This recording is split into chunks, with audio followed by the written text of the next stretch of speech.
9살 때 저는 처음 저를 낳아주신 어머니와 이별을 하게 됐어요. 그러던 중 저에게 11살 때 두 번째 어머니가 생기게 됐어요. 나에게도 엄마가 생겼구나. 근데 어느 날 새벽에 제가 화장실을 가는데 어떤 소리가 들리는 거예요. 한 소리를 다른 곳으로 보내면 좋겠다. 내가 잘못 들은 건가? 믿기지 않았어요. 1년 후 두 번째 어머니도 이혼을 하게 되시고 2달 정도 지나서 저에겐 세 번째 어머니가 생기게 됐어요.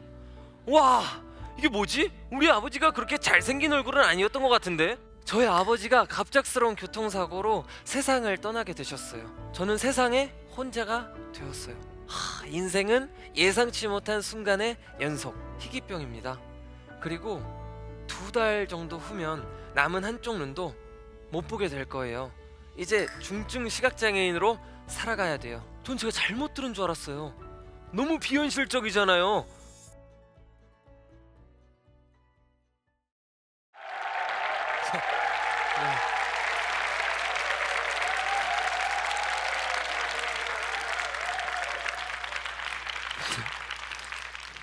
네, 안녕하세요. 저는 유튜브 원샷 한솔 채널을 운영하고 있는 김한솔이라고 합니다.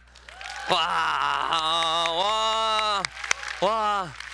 원래 소리를 많이 내달라고 하려고 했는데 여기 소리를 잘 내주셔서 몇 분이 와 계신지 알 수 있을 것 같아요.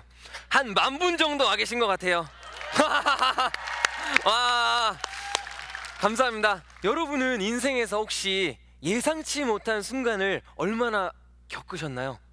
오늘 여러분과 저는 예상치 못한 인생을 즐기는 방법에 대해서 한번 이야기해 보려고 합니다. 네, 저는 유튜브를 하면서 많이 듣는 질문들이 있어요. 한솔님, 어떻게 그렇게 밝으세요? 한솔님, 어떻게 그렇게 긍정적이세요? 그래서 제가 좀 찔리더라고요. 아니, 내가 그렇게 긍정적이진 않은데. 저도 처음부터 시각장애인은 아니었고요. 처음부터 이렇게 밝고 긍정적으로 살려고 하진 않았어요. 저의 어린 시절을 생각해 보면 저는 많이 외로운 아이였어요.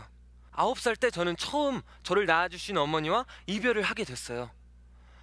그때 저는 왜 나에겐 엄마가 안 계실까? 왜 다른 가족과 나는 이렇게 다를까?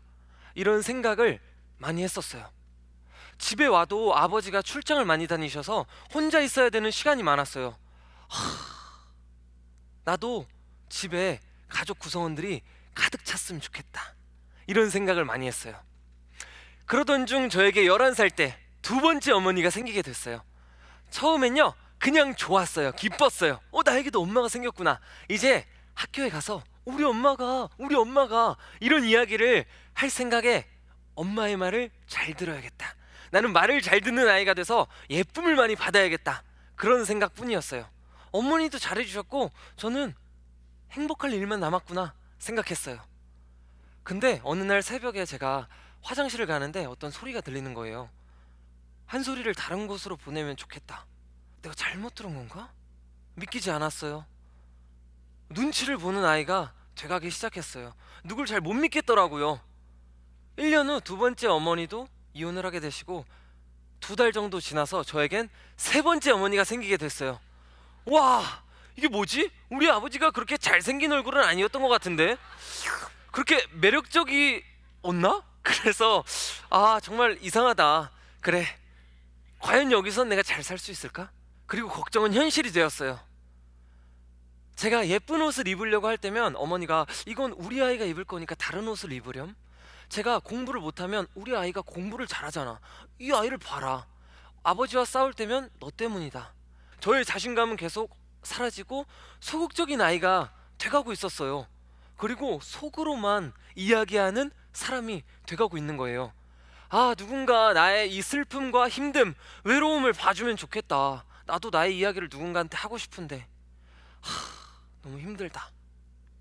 그렇게 1년이 지났고 13살 여름, 저에겐 또 예상치 못한 사건이 발생합니다. 저의 아버지가 갑작스러운 교통사고로 세상을 떠나게 되셨어요. 학교에서 끝나고 집에 돌아오니까 아버지가 세상에 계시지 않는 거예요. 당연히 세 번째 어머니는 저의 곁을 떠나셨고 저는 세상에 혼자가 되었어요. 막막했어요. 나 이제 어떻게 살지? 큰일 났다. 어떻게 살지? 그때 구세주가 등장했어요. 저의 네 번째 어머니입니다.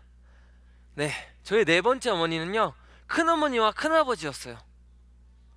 큰어머니 큰아버지가 저를 걷어주셨고 저는 그곳에서 형 누나와 함께 5식구가 함께 살게 됐어요. 근데 불안했죠. 이곳에선 잘 살 수 있을까? 근데 앞에서 말씀드린 것처럼 진정한 저의 구세주였어요. 큰어머니 큰아버지와 함께 저는 가족의 소중함을 알게 됐어요. 살면서 가족과 함께 모여서 밥을 먹으면서 근황을 이야기한다는 게 얼마나 큰 행복이고 축복인지 여러분 아세요? 저는 그때 처음 알았어요. 왜냐하면 그 상황이 저에겐 너무나 낯설고 충격적이기까지 했어요. 그래 본 적이 사실 없거든요. 일상의 평범함이 주는 행복이 이런 거구나. 너무 행복하다. 제가 반에서 사실 공부를 잘하는 아이가 아니었거든요. 30등 정도 했나요? 근데 큰어머니 큰아버지와 살면서 바로 1등을 했어요. 와, 진짜 환경이 진짜 중요하구나. 이제 그럼 내가 할 일은 이 평범함을 즐기면서 느끼면서 성인이 얼른 돼서 큰어머니 큰아버지를 호강시켜 드려야겠다. 좋아, 가는 거야. 근데 18살 때 인생은 예상치 못한 순간의 연속. 저에게 가장 큰 인생 최대의 고비가 찾아왔어요. 학교가 끝나고 집으로 돌아오는 길에 버스 안에서 우연히 저의 오른쪽 눈이 보이지 않는다는 걸 알게 됐어요. 뭐지? 눈이 왜 안 보이지? 일단 병원으로 갔어요. 저는 사실 시력이 좋은 편이었거든요. 난 몽골인인가? 할 정도로. 근데 시력 측정 불가. 큰 병원에 가셔야 될 것 같다. 잘 모르겠다. 큰 병원? 건강했던 저에게 어울리지 않는 단어였어요. 가족 모두가 불안에 떨면서 병원에 갔죠. 다행히도 단순 염증이라고 하셨고 몇 달 후면 괜찮아질 거다 라고 해서 안심하고 살았어요. 몇 달이 지나서 책을 보고 있는데요, 책 글자가 사사삭 사라져 보이는 거예요. 뭐야 이게? 정말 이상하고 불길했어요. 솔직히 바로 불안감에 큰 병원으로 다시 갔어요. 큰엄마의 손을 꼭 붙잡고. 그리고 피를 뽑고 의사 선생님이 일주일 후에 찾아오라고 하시더라고요. 일주일 후 진료실로 들어가는데 공기가 좀 무거웠어요. 표정이 안 좋았어요. 그때까지는 제가 보였거든요. 그리고 한숨 소리가 들리더라고요. 참 미안하다. 이럴 때마다 어떤 말을 어떻게 전해야 될지 자기도 참 어렵다. 희귀병입니다. 그리고 2달 정도 후면 남은 한쪽 눈도 못 보게 될 거예요. 이제 중증 시각장애인으로 살아가야 돼요. 준비하셔야 돼요. 전 제가 잘못 들은 줄 알았어요. 너무 비현실적이잖아요. 나 이거 세상을 지금 바라보고 있는데 우리 큰엄마의 얼굴이 똑똑히 보이는데? 말도 안 돼. 에이 말도 안 돼. 그리고 2달 후 저의 눈은 안 보이게 됐어요. 세상이 안 보이게 됐어요. 공교롭게도 그리고 저의 18번째 생일날 저는 복지카드, 장애인 등록증을 받게 됐어요. 그날 저는 시각장애인 1살로 다시 태어난 거예요. 인생이 어떻게 이런 일이. 저의 현재 시력은요, 누군가 저의 앞에 딱 서 있을 때 사람이 있구나 없구나 정도 판별이 가능하고요. 그조차도 빛에 따라서 좀 달라요. 그래서 가끔은요, 전봇대를 보고 안녕하세요 하는 경우들도 있어요.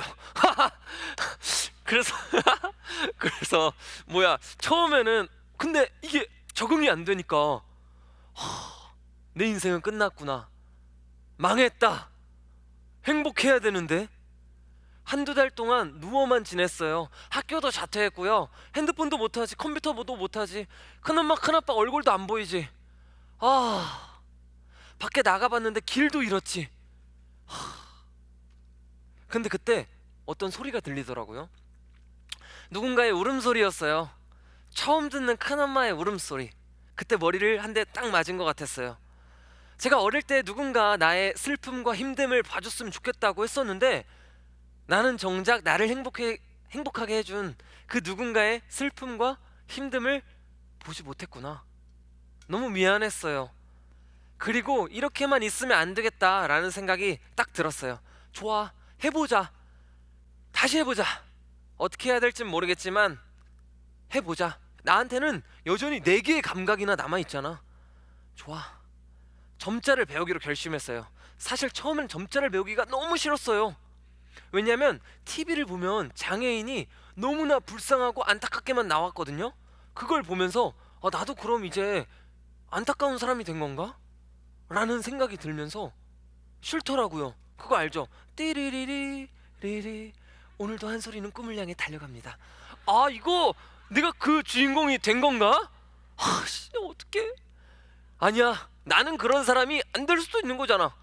좋아, 점자를 배우기로 결심하면서 언젠간 이 새롭게 배운 이 글자로 나의 이야기를 쓰는 날이 오면 좋겠다, 막연하게 생각했어요. 그렇게 점자를 배웠어요. 저한테 6개월에서 1년이 걸린다고 했는데 저는 한 달 만에 한글과 영어를 마스터했어요. 와, 감사합니다. 점자를 배우고 20살 때 맹학교에 다시 입학하고 대학교까지 합격을 하게 됐어요. 그리고 수능 수학도 손가락으로 그래프를 느끼면서 암산하고 그래프를 그리고 1등급도 받았어요. 와, 너무 자랑을 많이 하는 것 같은데 근데 맹학교에서 공부보다 더 큰 걸 저는 배웠어요. 시각장애인으로서 내가 행복하게 살 수 있겠다라는 확신. 갔더니 저보다 안 보이는 친구들이 막 저를 막 끌고 다녀요. 여긴 여기고 여긴 어디고 여긴 저기야, 막 설명해 주는데 너 왜 그렇게 웃으면서 이렇게 뭐가 그렇게 재밌지? 그리고 핸드폰 하는 방법도 다 가르쳐주고 요리하는 방법도 막 가르쳐주고 나도 할 수 있겠네 하면서 다 했어요. 와, 그리고 재밌다. 야, 눈이 안 보여도 재밌네. 시각장애인 인생 괜찮겠는데? 나 행복해질 수 있을 것 같은데? 좋다. 내가 하고 싶은 걸 하면서 살아보자 하면서 대학에 가서도 저는 하고 싶은 걸 마구마구 했어요. 동아리도 제가 직접 만들어 보고요. 막 장애에 대해서도 학생들한테 막 이야기도 하고, 그리고 점자 블록이 없으면 여기 점자 블록도 만들어 주세요. 휠체어석도 만들어 주세요. 경사로도 만들어 주세요 하면서 저희 대학교는 싹 다 변했어요. 그러면 이제 그러면서 취업할 때가 다가왔어요. 뭐하지 이제? 고민이다. 회사에 가야 하나? 차별이 있진 않을까? 공무원 시험을 봐야 하나? 근데 나는 하고 싶은 걸 하고 싶은데 이건 나의 길이 아닌데. 장애인은 여전히 TV에서 불쌍하게 나오네? 시간이 흘러도 변하지 않는 이 미디어의 세계. 내가 그러면 스스로 기획해서 무언가를 보여줘 보자. 나는 말하는 걸 좋아하니까. 그래서 그건 뭘까 하다가 유튜브다! 유튜브를 해보자. 2019년 말 저는 결심합니다. 그리고 친구들한테 말했더니 야, 너 어떻게 시각 매체를 시각장애인이 해? 할 수 있겠어? 야, 너 하다 말 것 같은데 괜찮겠어? 굶어 죽지 않겠어? 그럴까? 아니야, 괜찮아. 나는 고집이 있어. 다행히 저는 고집이 있어서 남의 말을 무시했어요. 그리고 그냥 제가 하고 싶은 대로 했어요. 그냥 묻기만 하고 넌 그렇구나, 오케이, 그냥 무시해야겠다. 유튜브를 결심하고 딱 시작합니다. 다행히 좋은 친구를 사귀었기 때문에 친구를 막 꼬셔서 영상을 만들어라, 나는 말을 하겠다. 9개월 후에 저의 구독자는 1000명. 야, 수익 창출이 생겼다. 야, 수익 창출도 됐어요. 야, 첫 수익은 과연 1000원. 야, 이거 음료수 한 캔도 못 사먹네. 그래, 내가 돈을 벌라고 한 건 아니니까 처음에. 그렇게 3달이 지나서 1년이 됐을 때 15,000명. 야, 이번 수익은 얼만가? 2만원. 치킨 한 마리를 사 먹었어요. 이것도 좀 힘든데 이러다 굶어 죽으면 어떡하지 진짜, 애들 말처럼. 2달 후 10만 명. 야, 말도 안 돼. 예상치 못한 즐거움이 찾아왔어요. 야, 대박. 한국 최초로 시각장애인이 실버 버튼을 받고 세계 최초로 점자가 각인된 실버 버튼, 점자 편지까지 받게 됐어요. 제가 막 야, 감사합니다. 제가 막 요청했거든요. 제가 시각장애인인데 거기다 한글을 써주면 제가 못 보지 않겠느냐. 여기 원샷 한 소리인지 투샷 한 소리인지 제가 모릅니다. 좀 점자로 써주세요 해서 받았어요. 그게 세계 최초로. 와, 예상하지 못한 정말 순간이었어요. 그리고 이제 어느 정도 먹고 살 수도 있겠군. 야, 계속해서 내가 하고 싶은 걸 해보자. 그리고 현재는요, 구독자 50만을 앞에 뒀어요. 야, 감사합니다. 제가 시각장애인이 되고 영상에서 이런 이야기를 한 적이 있어요. 시각장애인이 되고 보니까 그 간편한 컵라면이 너무나 먹기 힘든 거예요. 제가 손가락을 넣었다 뺐다 해요. 아, 뜨거 뜨거 뜨거. 이거 손가락 이거 10번 끓이면 손가락이 남아나질 않겠네. 그래서 요런 거 조금 바뀌어야 되는 거 아니에요? 컵라면 모양도 다 똑같고. 이걸 이야기했더니 구독자분들이 라면 회사에 다 연락을 했어요.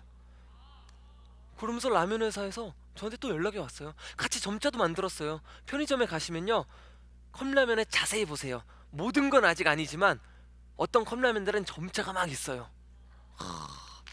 와, 진짜 감사합니다. 그리고 자랑 하나 더 할게요. 제가 점자를 진짜 배우기 싫었는데 그때 막연하게 기대했던 그것, 언젠간 나의 이야기를 쓰고 싶다 했던 생각을 했었는데요, 올해 9월에 저의 책이 출간됐어요. 점자로 한 글자 한 글자. 슬픔은 원샷, 매일이 맑음. 저의 책은요, 표지에도 점자로 각인이 돼 있어요. 저는 이제는 점자랑 저의 인생을 떼놓고 설명을 할 수가 없어요. 그리고 지금 예상 못한 순간이 또 한 가지인데요, 여러분 앞에서 제가 이렇게 이야기하고 있을 거라군요, 상상도 해본 적이 없어요. 너무너무 기쁜 순간들이 저에게는 찾아오고 있어요. 시각장애도 그렇고 저의 가족도 그렇고 저의 인생에는 정말 예상 못한 순간들이 많았어요. 시각장애는요, 처음엔 저에게 너무 큰 고난과 역경, 인생 포기하고 싶은 무언가, 그런 거였는데요, 지금은요, 저에겐 없어서는 안 될, 당분간은 눈들 생각이 없어요. 유튜브를 더 해야 되거든요. 네. 저에게는 선물이라고도 할 수 있어요. 이제는 많은 기회를 주고 예상 못한 즐거움을 가져다 줘요. 저는 시각장애인이 되고 더 많은 것들을 보기 시작한 것 같아요. 인생을 보면요, 불행과 행복은 늘 같이 있어요. 근데 불행이 찾아오면 그 불행이 너무 크니까 행복이란 녀석을 제대로 보지 못해요. 근데 이제는 저는 같이 오면 볼 수 있어요. 불행이 올 때 엄청 짜증도 내요. 근데 그 뒤에 행복이 있을 거란 걸 알기 때문에 그 녀석을 놓치면 안 되잖아요. 그래서 이 녀석에 집중해요. 그러면 불행해도 다시 일어설 수가 있더라고요. 행복해질 수 있다는 확신이 있으니까. 그리고 예상치 못한 그 두려움 뒤에는 즐거움이 있을 거라는 확신이 있어요. 그래서 그걸 기대감을 가지고 살아가니까 힘든 일이 있어도 짜증냈다가 금방 일어나요. 그래, 그 뒤에 또 무슨 일이 일어날지 모르잖아. 저는 시각장애인이 되고 더 많은 것을 보게 되고 더 넓어진 것 같아요, 시야가. 그리고 시력이 점점 좋아지고 있는 것 같아요. 여러분은 예상치 못한 순간이 왔을 때 어떤 생각을 하시나요? 여러분은 현재 무엇을 보고 계신가요? 지금까지 시각장애를 가진 크리에이터, 행복을 꿈꾸며 계속해서 살아갈 김한솔이었습니다. 감사합니다. 감사합니다.